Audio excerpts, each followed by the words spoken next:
Listen, I gotta tell you, I have a dark side.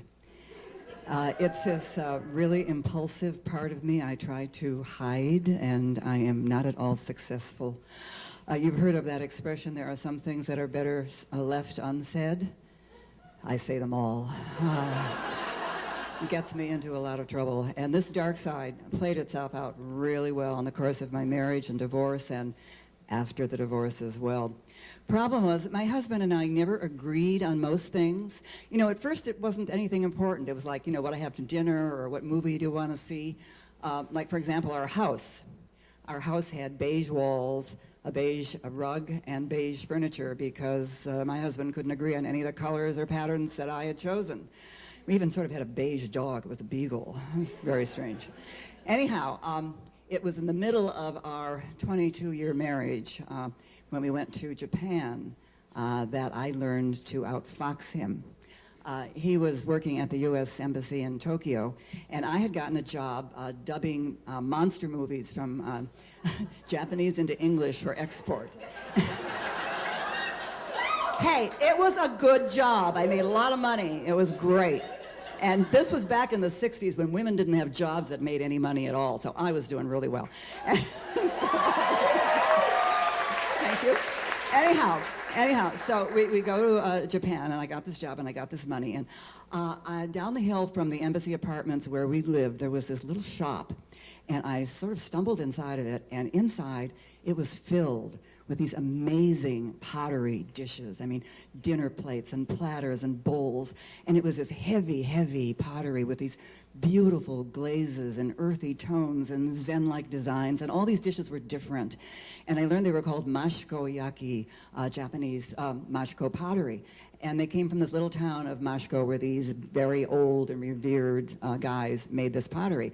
And in the meantime, back in our apartment, we're eating off these graduate school dinner dishes, which were, you know, beige, with a little tiny turquoise flower on them, and they were all chipped. And I'm thinking, you know, my kids are going to grow up with a really warped aesthetic sense if they keep looking at these dishes. And besides, I loved that mashiko. I wanted it. So I started going down and buying some, and pretty soon I had enough that I could actually set the table. And I had the table set with these dinner dishes, and each one was different, and they were gorgeous. And one evening, my husband, you know, lifts his head up, and he turns to me, and he says, "Nancy, these dishes don't match."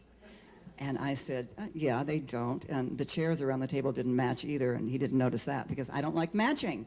But no problem, we went out and we bought a service for 12 Noritake china.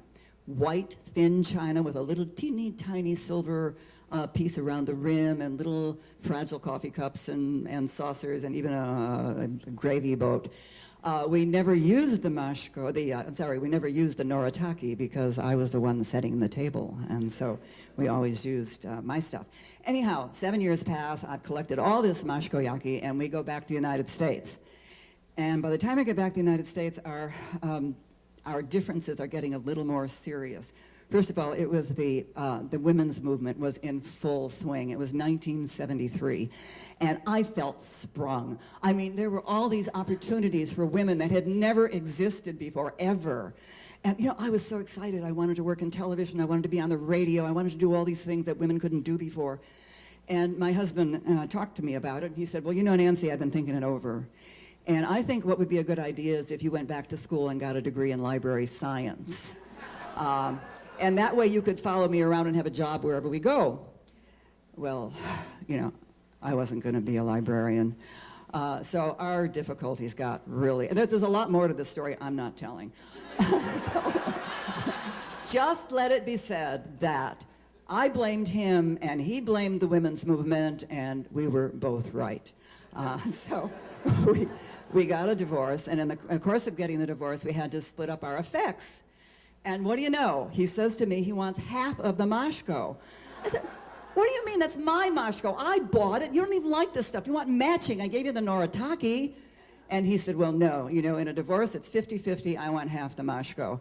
And, you know, he complained, and I felt guilty. I was the leaver. He was the leavee. And so I picked out, I had to give him something nice. I wasn't going to give him a lot, but something nice. So I picked out these 6 beautiful, large dinner plates. And then I gave him some bowls and a couple of platters and stuff like that. And that was his goodbye. So years pass, and eventually we got to be, friendly in a distant kind of way. We would have parties like for the kids' birthdays and, Thanksgiving at my house and Passover or something at his house. And he had a long-term girlfriend, and he seemed pretty well off, and I had my life back, and I felt pretty good. So it was fine. And at one of these parties at his house, I decided, the party was winding down, and I decided it would be helpful to sort of start to clear the dishes off from the living room. Once a housewife, always a housewife. So I took the dishes, and I go in the kitchen, and I wash them, and I'm getting ready to put them away, and I open up the kitchen cabinet, and there, at eye level, are 6 beautiful, large Mashko dinner plates. And I stared at them. And I'm thinking, he never uses these dishes. I wonder if he'd even know if they were missing.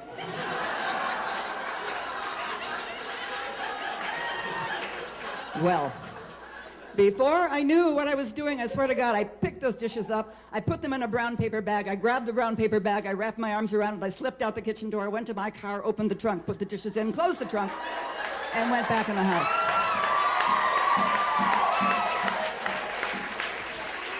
Whew. Well, 2 days later, my phone rings. It's my ex. He sounds distraught, overwhelmed. Nancy, I don't know what has happened. I went in the kitchen and I opened my kitchen cabinet and my Mashko is gone. All those big dinner plates, they're gone. Could somebody have come in my house when I was asleep or when I wasn't here? And I'm saying things like, oh, golly gee.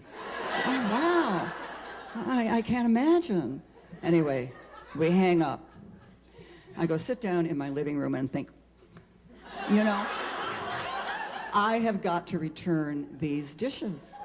What am I going to say to this man? I don't even know why I did it. My dark side doesn't include stealing. It just is words. And, I did this. I can't even explain it to myself. How am I going to explain it to him? So, but I pick up the dishes. I put them back in the brown paper bag. I pick them up. I go to his house in Cleveland Park, walk in, and he's sitting at his dining room table. And I plunk the dishes down and on the table, and I say, I'm sorry. I don't even know what I said. I have wiped it out of my head. I'm sure I said I was embarrassed. It was I don't know. All I know is at the end of whatever it was I was saying, I said, look, I'll give you $150 a dish. Can I have them? And he said, no. And he gave me this shit-eating grin. To this day, I wonder if he didn't know it was me, My kids think he did, but I'm not sure. At any rate, that was that. And sadly and unexpectedly, my ex died. Yeah, and my daughter was made executor of the will, and my son came in from out of town to help clear out the apartment for sale, and they asked me to come over and help, and I said, yeah, I would. And so I'm there, and my daughter says, look, Mom, Dad had 2 wills. One will was signed, and the other one wasn't. In the signed will, he left his girlfriend a certain amount of money, and that's all. But in the unsigned will, he left her a larger amount of money, and he left her the Mashko. My Mashko? He did. I shut my mouth. I say nothing. I swear to God. I didn't say anything. I just stood there. I'm sure I must have looked funny, but I didn't say anything. And so then my kids go into the bedroom for a little tete-a-tete, and a few minutes later they come out, and my son says, well, Mom, we've been thinking it over.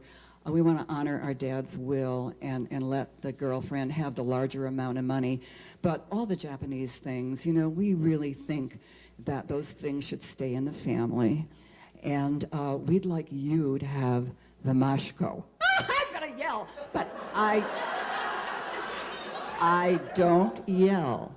I simply smile, I hope demurely, and I say, thank you, I really appreciate that. So then I leave the house and I go out into the Cleveland Park street where the sun is shining and talk about your dark side. I actually look up into the sky and I say, I won! And to this day, when I sit down, when I set the table with that Mashko pottery, and I just take out a dish for my little solitary breakfast, you know, I try to feel like maybe I'm not a nice person, or maybe I should feel a little guilty, but I don't.